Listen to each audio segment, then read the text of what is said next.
নিয়োগ বিতর্কের মধ্যে ঝুলন্ত দেহ উদ্ধার তৃণমূল কাউন্সিলরের। দক্ষিণ দমদমে তৃণমূল কাউন্সিলর সঞ্জয় দাসের অস্বাভাবিক মৃত্যু। পুরসভায় স্বাস্থ্য বিভাগের চেয়ারম্যান ইন কাউন্সিল ছিলেন সঞ্জয়।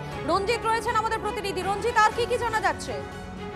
দেখো, দক্ষিণ দমদম পুরসভার 18 নম্বর ওয়ার্ড তথা দক্ষিণ দমদম চেয়ারম্যান ইন কাউন্সিল স্বাস্থ্যের সঞ্জয় দাসের কিন্তু অস্বাভাবিক মৃত্যু এবং তার ঘর থেকে ঝুলন্ত মৃতদেহ উদ্ধারকে কেন্দ্র করে চাঞ্চল্য ছড়িয়েছে, যেটি স্থানীয় এবং তৃণমূল সূত্রে খবর পাওয়া যাচ্ছে যে গত 4 তারিখের ফল প্রকাশের পর, অর্থাৎ নির্বাচনের ফল প্রকাশের পর তিনি কিন্তু বিমর্ষ হয়ে পড়েছিলেন।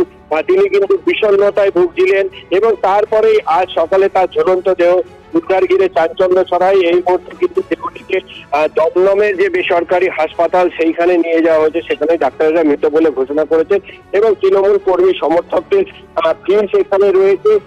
কি কারণে মৃত্যু তা কিন্তু কার্যত এখনো পর্যন্ত স্পষ্ট নয়, তবে তৃণমূলের মৃত্যু এখনো পর্যন্ত স্পষ্ট নয়, তদন্ত শুরু হয়েছে। ধন্যবাদ।